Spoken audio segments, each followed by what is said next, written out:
Good evening, friends.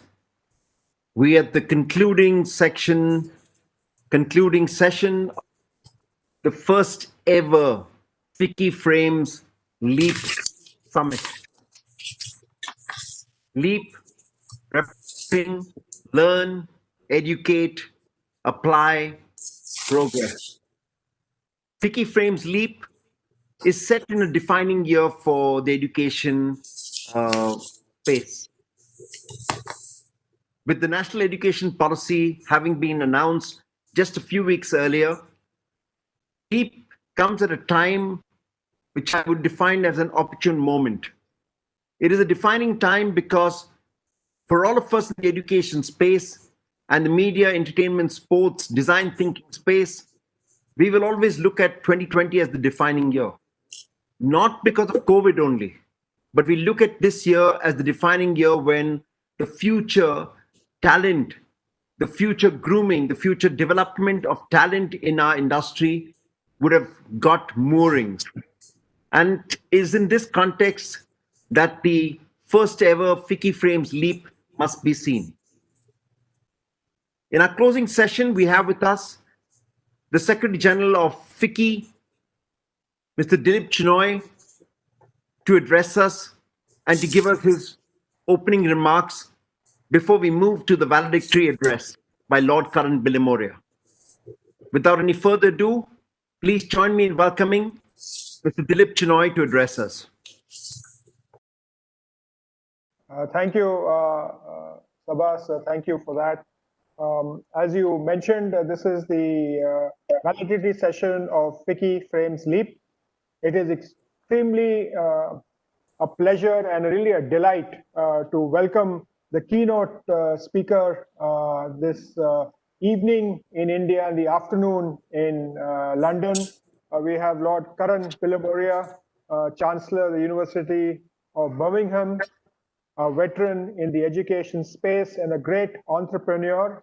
Also, he does head one of the largest business institutions, industry institutions in UK. So he's wearing multiple hats here. Lord Bilimoria, it's only just a few months ago that we actually were with you in London, and you took us for a very personalized guided tour inside the Parliament House. We had this extremely useful meeting with a group of startups, many of them who were also in the same space of education and training. You've always been, proactive in initiating new forms of interaction with India and a champion of India back home. As Sabbas mentioned, we at Ficci are always trying to address the issues related to skilling and imparting formal education in the media and entertainment space, right from the concept of the National Center for Excellence in the field of animation, visual effects, gaming, and comics, which is being led by Ashish Kulkarni, who you briefly interacted before we started. This is in partnership with the Ministry of Information and Broadcasting, Government of India, to play an instrumental role in establishing Media and Entertainment Sector Skill Council, which of course both Sabbas and Ashish and me are all members of the governing council, and in fact, in my earlier avatar as MD and CEO of NSDC, was also responsible for creating it. The main objective of this conference was to bring together all the stakeholders in the media and entertainment space to brainstorm and encourage exchange of ideas, share global best practices towards formalizing the media and entertainment education in India. And while talking of global best practices, we did have the British Council and the school from Birmingham actually address us at the same time yesterday. So this time must have been, the 2 days must have been reserved for representatives from Birmingham to address us as we go forward. I would like to deeply acknowledge the efforts of Dr. Kulkarni and Mr. Sabbas Joseph in pulling off this conference with the team of Leena, Samir, and everyone at Ficci. I don't want to take much more of your time, but again, a very warm welcome amongst us this evening or afternoon. And we are really looking forward to hearing you as we go forward. So thank you. And Sabbas, will you invite or do I invite? I will invite. Okay. Thank you, Dilip. Thank you very much for taking time off both yesterday and through the entire conversations over yesterday and today to be able to be with us at every important moment. Thank you very much, and I hope to that we can take this entire initiative forward. Brings us to our valedictory note and our keynote of the day. Really, it's a moment that I'm looking forward to. Karan Bilimoria is the founder of Cobra Beer, chairman of the Cobra Beer Partnership Limited, a joint venture with Molson Coors and chairman of Molson Coors Cobra India. Lord Bilimoria is the founding chairman of the UK India Business Council. We've had the pleasure of working with the UK IBC when we hosted the IFA in Yorkshire and worked along with UK IBC when Lord Bilimoria was the chairman. He's Deputy Lieutenant of Greater London, former Chancellor of Thames Valley University, now the University of West London. He was the youngest University Chancellor in the UK when appointed. He is a founding member of the Prime Minister of India's Global Advisory Council. In 2008, Lord Bilimoria was awarded the Pravasi Bharati Samman by the President of India. In July 2014, he was installed as the 7th Chancellor of the University of Birmingham, making him the first Indian-born Chancellor of a Russell Group University in Great Britain. And he is the President of the UK Council for International Student Affairs. In June 2020, he was appointed President of the Confederation of British Industry. Lord Bilimoria is considered the voice of business, the voice of education, the voice for creativity, and the voice for a new tomorrow. Great honor to welcome you, sir. Please address us. Thank you. Thank you very much. Thank you, Sabbas. Thank you very much, Ashish, and thank you, Lena, Chandan, Samir, everyone involved in organizing this, and a particular thanks to my childhood friend, Dilip. We've known each other literally since we were children in Hyderabad, and it gave me so much pride when you became Director General of Ficci. So an honor to share the platform with you. And thank you for all you're doing for Indian business and for Indian business with our links abroad, including with the UK, which I'm privileged to participate in. And of course, your predecessor, Dr. Didar Singh, a great friend of mine, and you spoke of Dilip, Birmingham University. Well, he's an alumnus of Birmingham University himself. So we've got Birmingham University embedded within Ficci. And of course, I love visiting your building in Delhi on my regular visits, official visits over the years, with prime ministerial visits, whether it's Tony Blair or Gordon Brown or David Cameron, coming to that wonderful building of yours, and those photographs of all your former presidents on the staircase. And of course, the photograph of Mahatma Gandhi, very much people forget he was a founder in many ways of Ficci. So I applaud you in holding this conference. The frames, the first Ficci frames, a LEAP. And as Sabbas said, that LEAP stands for Learn, Educate, Apply, and Progress. And that's what it's all about. And then the national education policy, this could not be more timely as a conference. And I want to just reflect before I speak about the specific aspect here, that as an entrepreneur, the most important word that describes entrepreneurs is one word. It's the word guts. You've got to have the guts to do it in the first place, but you've also got to have the guts to stick with it when others would give up. Now, talk about a difficult time in the history of the world.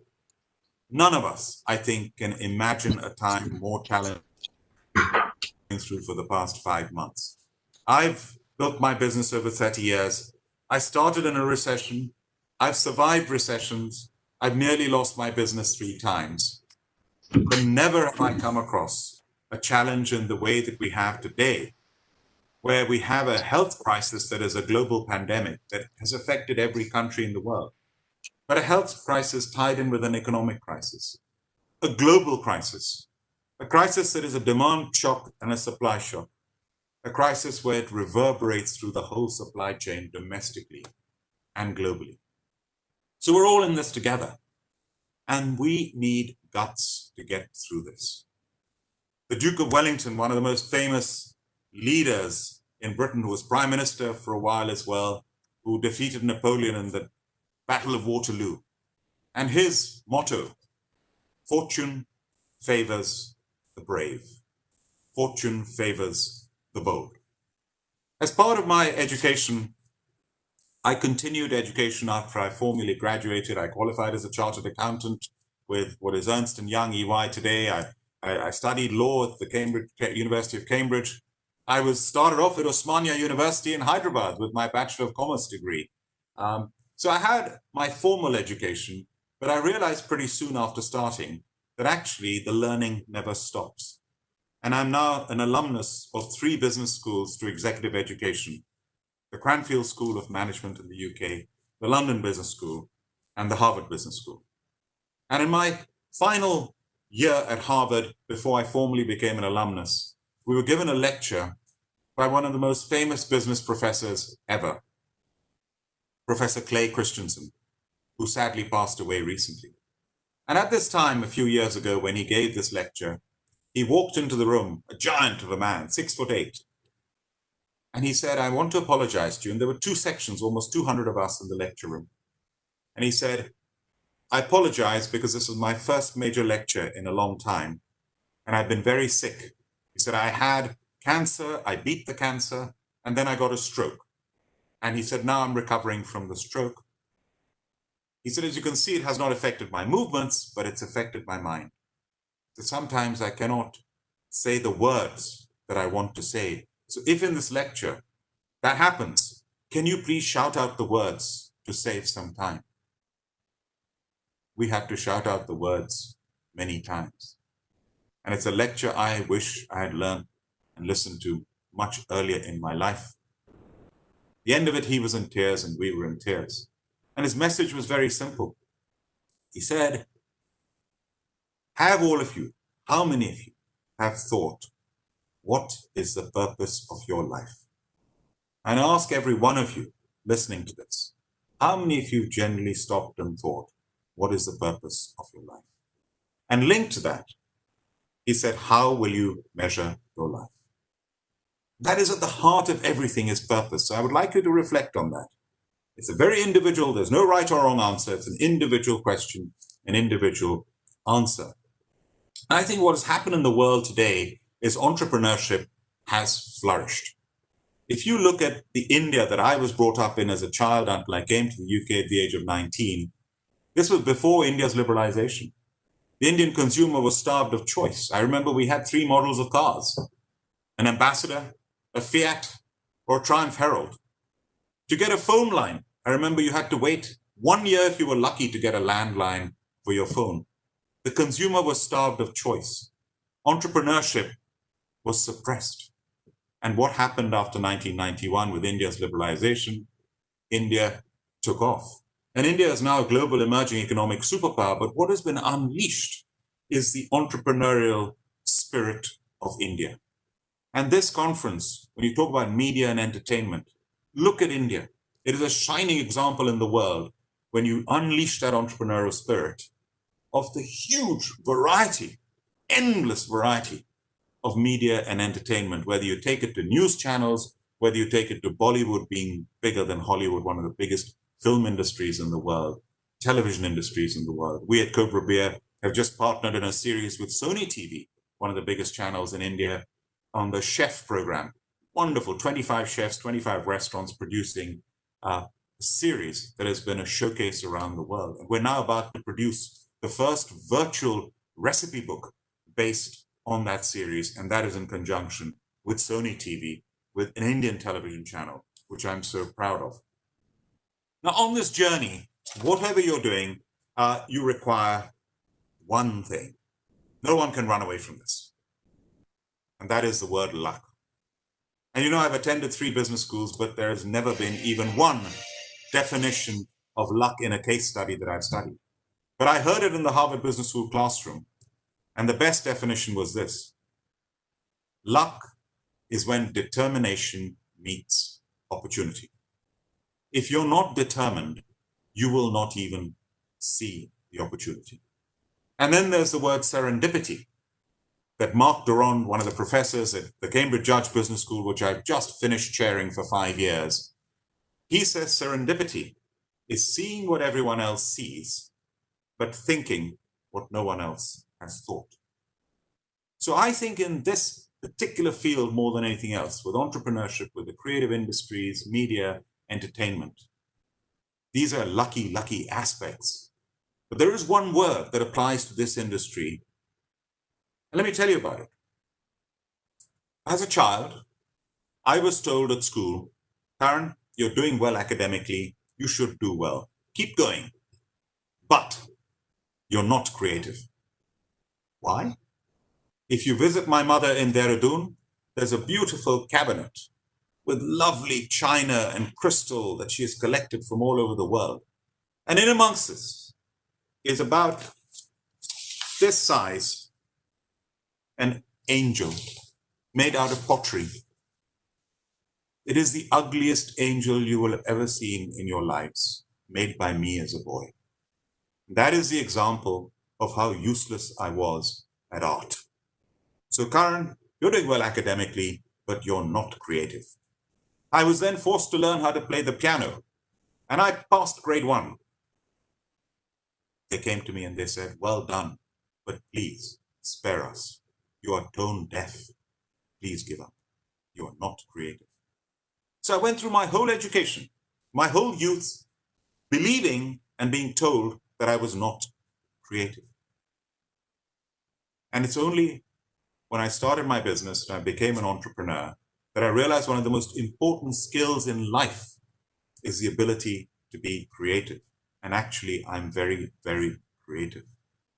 I'm creative in spades, and it had been suppressed throughout my youth and my childhood. Now, what a waste is that? If I was giving this talk to you in person, I would ask you, before I told you this story, how many of you think you're creative, and your hands would go up or stay down. When I ask this question around the world, less than half the hands go up every time. And I always say, every one of you who didn't put your hands up, you also have the ability to be creative. You just don't believe it. You just haven't tried it. It just hasn't been encouraged in you. So I think if there's one thing we can do, whether it's in the UK or whether it's in India, is to encourage our children from an early an age as possible to have the confidence to be creative. Whether they join the administrative service or whether they go into media and entertainment, that ability to be creative and innovative can only be of benefit in life and to the economy of our countries. The next message I want to share with you is Francis Fry, one of our professors at Harvard Business School, expressed this very well. And it took me back to when I was starting Cobra Beer and I was in Bangalore, sitting with Mr. K.P. Balasubramaniam Palani, the owner of Mysore Breweries, who I was partnering with to develop Cobra Beer from scratch. And we were at the races and they were sponsoring the Knockout Derby. And I was sitting next to one of the most senior business people in Bangalore. And he turned around to me in the middle of the races and he said, young man, empires are built on trust. Empires are built on trust. And you know that word trust is so important that whatever you're doing, whatever you're studying, wherever you're working, it's trust that will get you far. Whatever relationship you have is trust. And Francis Fry expressed trust as a triangle. And she said there are 3 aspects to trust. To be trusted, you have to be authentic. Are you authentic? Do you come across as being authentic? Secondly, to be trusted, there's the logical aspect. Do you have the competence? Do you have the professionalism? Do you have the ability to do what you're saying? So whether it's media, entertainment, whatever you're doing, or have you got that logic behind you? And finally, are you empathetic? Are you in it not for yourself, but are you in it for them? So if you have authenticity, logic, empathy, you can generate trust. If you can generate trust, you can do anything. And so I urge you to have that trust.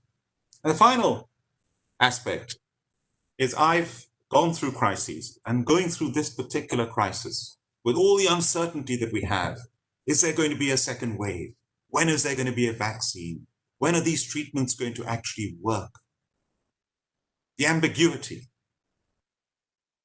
the crises. I've survived my crises, and I found each one is different, and often they come out of the blue. How many of you could honestly say in December last year or January this year, you could have predicted we would have experienced what we've experienced the last 5 months around the world? No one. No one could have predicted it. And these crises come out of the blue. What matters is how you deal with it. And I found that when you survive through crises, they're different, but the things that get you through are the same. And for me, there were 3 things that got me through my crises. 1, having a strong brand. Now, this is very important in the media and entertainment world, in any world. Ficci. This applies to Ficci, a strong brand. It applies to a country, India, a strong brand, the UK, a strong brand. So what makes a strong brand? Well, you can classify in many ways, and I very quickly, there are 6 things that my partners, Molson Coors, when they did the joint venture with Cobra 11 years ago, they said, we want you as a chairman, we want your team, and we think you have an extraordinary brand. And we have an extraordinary brand, 6 criteria. 1, an extraordinary brand is based on an undeniable brand truth. In our case with Cobra, it's that smooth taste that enables it to go with all food, a brewed smooth for all food, using it as an example. An extraordinary brand lives and never compromises with its principles. No shortcuts, always with sticking to its principles. 3rd thing, an extraordinary brand has an iconic and instantly recognizable look. So I would say to those of you who know Cobra Beer, shut your eyes and you can picture the colors of the brand and the logo and how it looks. With Ficci, can you shut your eyes and can you picture the Ficci logo? And you can, I'm sure. The 4th thing, as extraordinary brand delivers a relevant and consistent experience. Can you do what you're doing not just as a one-off, as a one-day hero? Can you do it day after day, event after event? In our case, hundreds of millions of bottles of beer, pints of beer, all tasting as good as the other, relevant and consistent. The 5th thing is, can you as an extraordinary brand build loyal brand champions? This is the best one. This is when people will be so loyal to you, they'll seek you out. If you're not available, they're disappointed. If you're out of stock, they're disappointed. They will follow you. Loyal brand champions. And finally, an extraordinary brand delivers extraordinary profits. You deliver the results. So having a strong brand can get you through a crisis. The next is having the support of your team members. If you have a great team around you, you can survive any crisis. If you have a family supporting you, I met my wife 1 year after I started Cobra. She has been by my side through all the challenges of growing a business from scratch. Without her support, I wouldn't be here talking to you. And the 3rd thing is integrity. It is better to fail doing the right thing than to succeed doing the wrong thing. And the word integrity, you can express it in many ways, doing the right thing, values. The Archbishop of Canterbury, in fact, the picture behind me of Rowan Williams, who was Master of Magdalen College, Cambridge, and he came to visit the Zoroastrian Parsi Center in Harrow, and I'm patron of the Zoroastrian community in the UK. I gave the welcome speech, and then Rowan Williams, the Archbishop of Canterbury, said, Lord Bilimoria mentioned the word integrity twice in his speech. And the Zoroastrian Parsi community are renowned for their integrity. And he said the word integrity comes from the Latin and Greek words integer, integrum, that mean wholeness. You cannot practice integrity if you're fragmented in front of the light. You can only practice integrity if you're whole and complete as an individual, as an entity. So strong brand, team and family support, and integrity, and you can get through any crisis. So let me just say that at the CBI, Dilip mentioned, and Sabbas, the CBI, the Confederation of British Industry, and we're very fortunate to work very closely with Ficci. My colleague in the House of Lords and one of my mentors, Baroness Prussia, is the chairman of Ficci in the UK. we produce various reports, and we produced recently 2 reports on education. And the power and impact of education go well beyond the workplace. But understanding how employers perceive how education system is working or not is absolutely vital. And that is the whole interaction between government, business, and education. And we had in the actual one of the reports, if you think about it, in the previous century, for every 4 hours that passed, life expectancy increased by 1 hour. As a result, people will typically work 5, 10, or even 20 years longer than their parents, well into their 70s, meaning that investing in education is more important than ever, especially for adults. So no longer do people have one career for their lives. No longer do people have a job for life.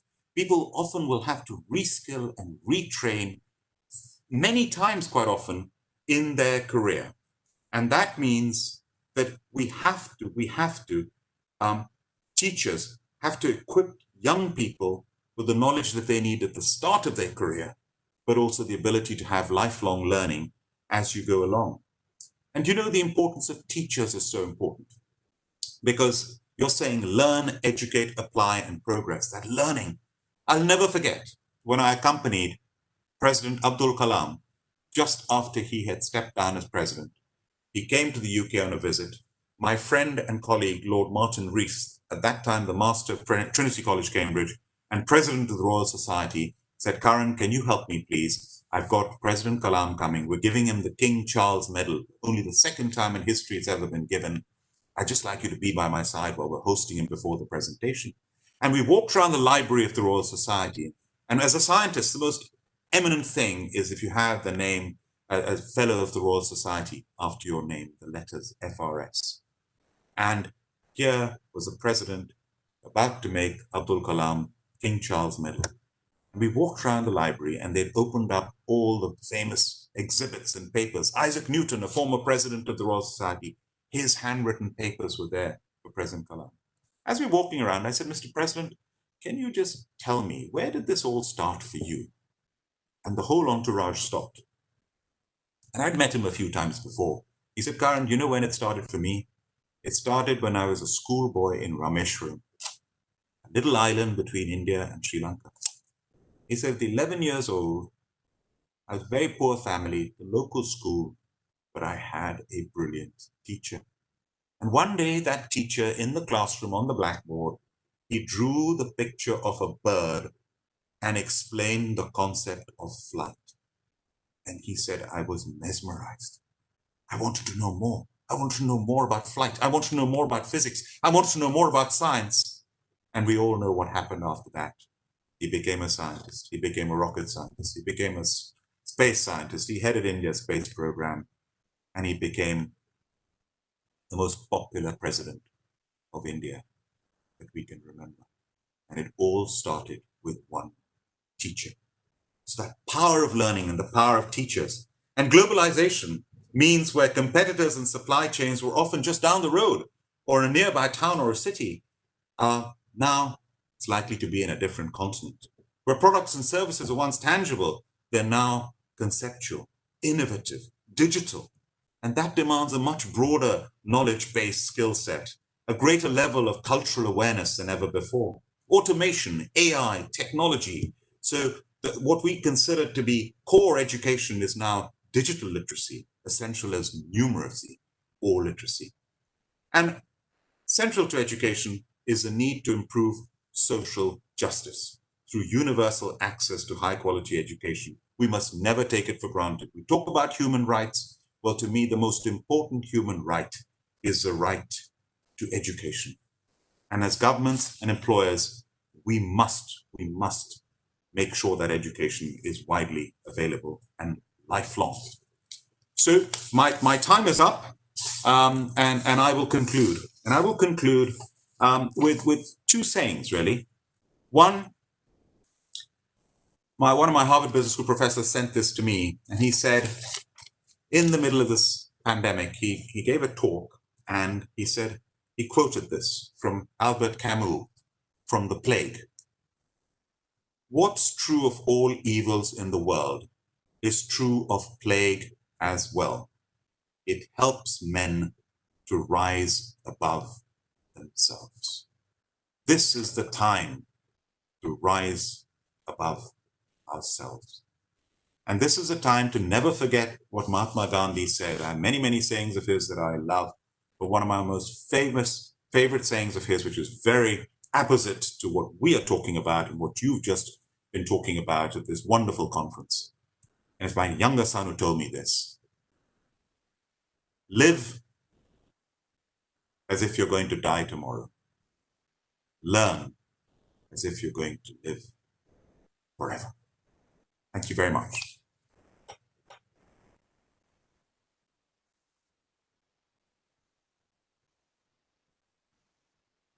Thank you, Karan. Thank you very much. We're all going to learn as if we're going to live forever.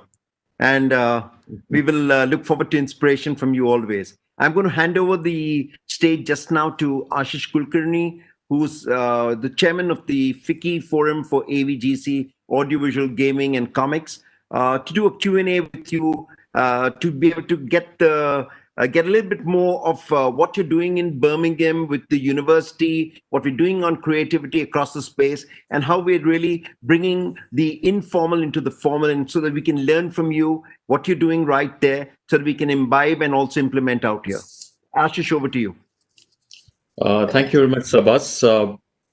Lord Bilimoria, it's my pleasure to ask you a few questions, and I have three particular questions as I was fortunate enough to listen to you today.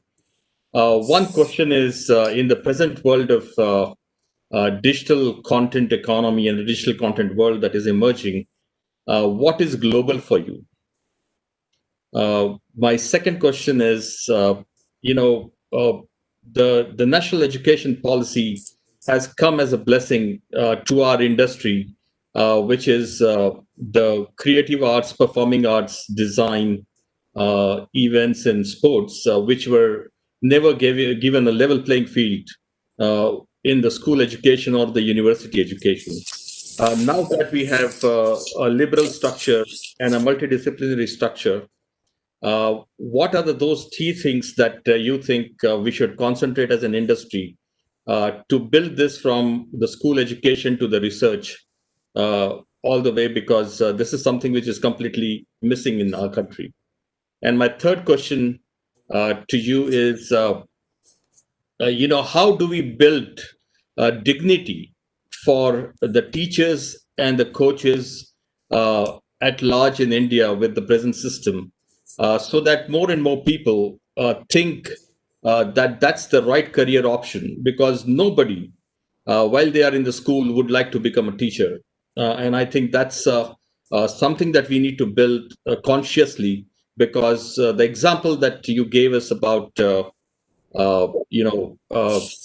President Kalam was all about teacher. My mother was a teacher, and 11 family members of mine are teachers. We have two schools, and I think that dignity, how do we build that dignity so that people will think of making career there? These are my three questions. Thank you very much, Ashish. Thank you for those questions. And if I answer them in turn, with digital content, I mean, this is, I mentioned it in what I was talking about, how it is so important now about the digital world that we live in. And this brings many advantages as well as many challenges. And we know that now the way, if you try and put in context, I remember visiting CERN in Geneva. And this is where the Large Hadron Collider, where the Higgs boson was discovered. And when I was being taken around by Professor Tejinder Verdi, an Indian origin, who was one of the two professors ahead of the two teams that discovered the Higgs boson. And he showed me the room over there in CERN where the internet was actually discovered. And if you look at when the internet was made public, it was only around 1994, 1995 that it was actually made public. Now you think about that, that is 25, 26 years ago. And what a change that one concept. I mean, Sir Tim Berners-Lee, who I've had the privilege of meeting a few times, creator of the World Wide Web. I mean, this is all very recent. It has transformed our world. You have the ability in this digital world for literally businesses to be created at the speed of light. You have accessibility to business that never existed before. Funding. I was giving some advice earlier today, crowdfunding. When I started, there was no such thing as crowdfunding. It's the internet that is made available, crowdfunding. In the media and entertainment space, wow. I mean, what YouTube, I remember when I joined the House of Lords 14 years ago, somebody told me about YouTube 14, 15 years ago, and then it was sold for $1 billion. We take it for granted now. Google, at the flick, you can find out anything you want. I mean, this is all stuff we take for granted, but there is the dark side to it. And the dark side to it is not good. The fake news is awful. The dark web, all the horrible side to it. This is where we've got to be careful. On the one hand, we've got something that has been one of the greatest enablers in history, one of the most biggest uplifters, giving accessibility to education, the Khan Academy, the Harvard alumnus.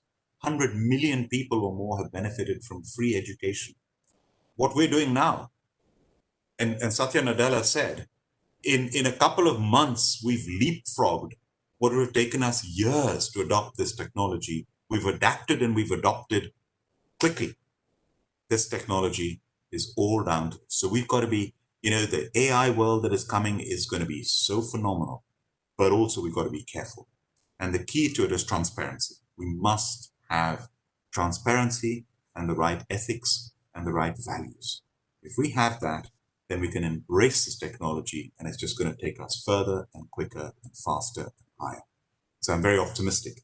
In terms of the national educational policy, I think it is great that you have, we have the traditional subjects.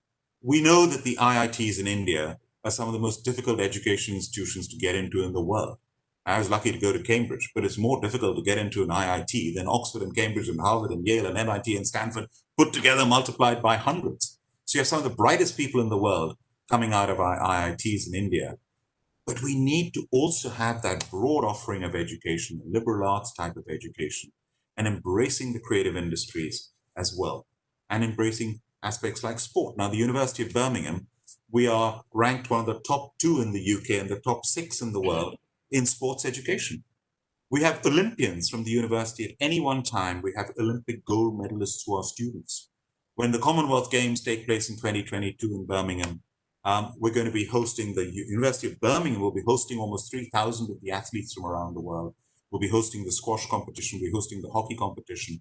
We'll be integral part of it. Our £50 million sports centre that we built with a 50-metre pool, state-of-the-art facilities, physiotherapy training. I got Princess Anne, who's an Olympian herself, to come and open, the Queen's daughter, who just turned 70 years old, on Independence Day on the 15th of August.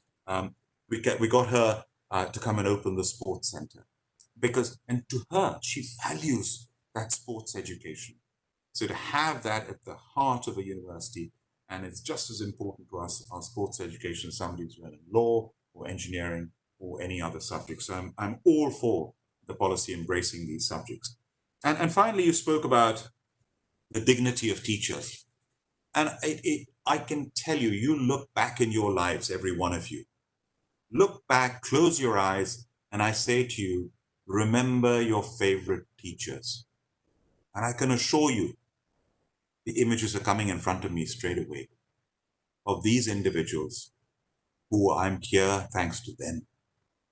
At every level of my education, whether it was my Latin teacher when I was at school in the UK, who spotted one or two of us who were good at Latin and keen, he would come in the evenings in his own time and teach us ancient Greek. We were not examined on it, but he said, you will benefit from this, and it gives me pleasure to teach you. He didn't get paid for that. He did it because he wanted to impart something, and that is what a good teacher will do. They'll go the extra mile, always. And they may not necessarily be the most popular people, They may be very strict, but you look back on it and you're always grateful for what they taught you. So if we can get that respect for our teachers, which is inbuilt, if you think about looking back at Indian civilization, Indian history, it is this utmost respect for our teachers. We've got to have that. And in England, we have a scheme called Teach First. Now, Teach First, when you graduate from a university, it is very competitive to get a place on the Teach First program. If you get on the Teach First program, you get sent to a very poor school in a poor area, a government school, to teach for 2 years. And when you go on that program, and you may come from Eton or Winchester or Oxford or Cambridge, and you will go and teach in that comprehensive school. And it is one of the most prestigious things to do as a graduate, is to be a Teach First graduate. Because when you finish those 2 years, not only do many of them actually end up becoming teachers, but then if they want to go into investment banking or whatever other career, they're snapped up immediately because they're the brightest people who've shown they're willing to put back and the importance of teaching. And as a member of the UK-India Roundtable, one of my proudest moments was, I remember that so clearly, and Anu Aga was sitting next to me, and we came up with the idea of Teach for India. And she initiated it. Goldman Sachs were the initial sponsors. And now we have a program like Teach First called Teach for India, which I believe is a roaring success and has similarly super bright people doing that. So I would encourage it, and I'm all for teaching being at the heart of our future. Thank you for your questions. Sir. Thanks so much, sir. Thank you, Karan. Thank you very, very, very much. Really honored. And thank you for your, you've been really generous with your time and your stories and your inspiration for all of us. I'm going to, at this point, once again call Ashish. Ashish has been one of the drivers and an evangelist in his own right across not just the AVGC sector, but across the education sector, connecting industry bodies and industry leaders with universities, be it in the area of events, be it in the area of animation, be it in the area of cinema, television, etc., to be able to create university programs that incorporate learnings and teachings for this. So you'll have a BA with events, you'll have an MBA with events and sports and comedy arts, etc. And many of that was being done even before the National Education Policy came in. Really, Ashish, it's been an honor to work with you. I'd like you to deliver the vote of thanks. Thank you, Sabbas. It's a great pleasure for me to really, reflect upon how last 2 days really went. For years and years, I used to think, when will that day come when we actually have the creative arts, performing arts, design, sports, earth sciences, and few other verticals get their due in the formal education system? And how do we really reach these to the last mile in India? Because the education has a lot to do. I've been a part of the Akshay Patra Foundation, where we do the Food for Children program. And presently, I'm doing that in the COVID times, coordinating all Akshay Patra in Maharashtra. It gives me a great pleasure to see how this education can turn around most of the kids, and their fortunes. So the whole mission was that in 2005, when we took a dipstick study, if 10 kids came to the first grade in India, only by the time they reached the 10th grade, there was only one student out of the 10 who used to go to the 10th grade. The 9 of them were dropping out. With Akshay Patra intervention and many other educational interventions, and with the new toilets being built in the schools and the rural schools, in the government schools, the girl education is kind of picking up year on year, and the consistency of retention of girl students in the schools is phenomenal. And we believe that with getting them to get educated up to the 12th grade, one person from the family getting educated will pull the whole family out of poverty. And I think that's a very promising thing. And I always believed that creativity had very little to do with artistic creativity. A lot of it had to do with how you think, how the design thinking works for you. And I think most of the kids in India have amazing ability to find out solutions. And that's the creativity that we need to give them, and we need to empower them, because what they are lacking is the confidence. And I think that example of teacher is going to remain with you for my life, because I think that one teacher which can change the complete foresight of a student and take them to the next level. And I think that creativity is about that teacher, imbibing right, finding out the right spark and giving the right, showing them the right light. So while doing this, I think it was amazing that Leena, Sabbas supported the whole cause in a full-hearted way. Mr. Amit, Samir, and Dilip sir had been coming in and out of our meetings and supporting us. I think Ficci Frame Sleep has to be there every year, and I think we need to engage more and more people in making sure that we reach this creative arts, performing arts, design, events, and sports into the grassroots level, and we will see very different results. I think last 70 years of education, we have seen where India has reached with the creative education, performing arts education, and sports education, and design thinking. I think India has a much bigger success guaranteed if the population is coming up with a different kind of an outlook. What I would like to do is to thank all the government missionaries and all the secretaries who came to this event, especially even the minister from Madhya Pradesh Education vertical, and all the sponsors, especially the Jagran Lake City University, Jain University, Hindustan University of Technology and Science, Adamas University, Chitkara University, Asian Institute of Design, Reliance Animation, online media partners, the event partners, and every single person who have been instrumental in making this online, venture of Ficci Frames Leap 2020 a success. We are going to, really refer the complete education ecosystem, not pre-COVID or post-COVID, but pre-national education policy and post-national education policy. With this, I would like to say a big thank you to Lord Bilimoria for finding time and actually really giving your insights. We are completely showered with extremely good experience of yours.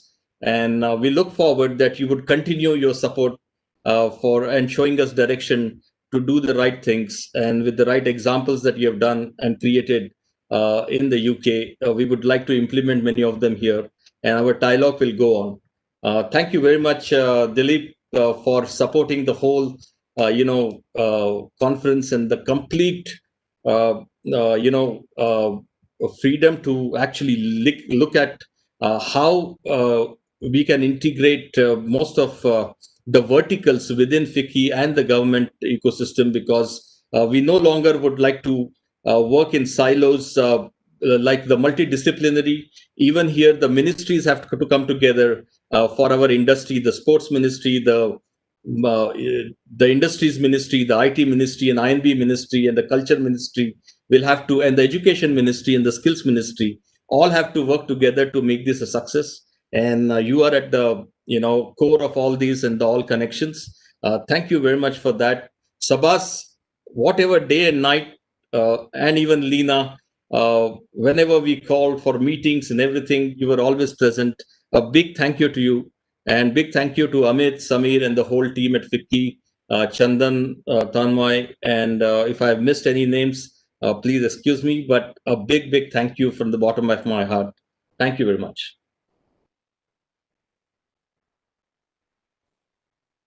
Thank you, Ashish. Thank you, Dilip.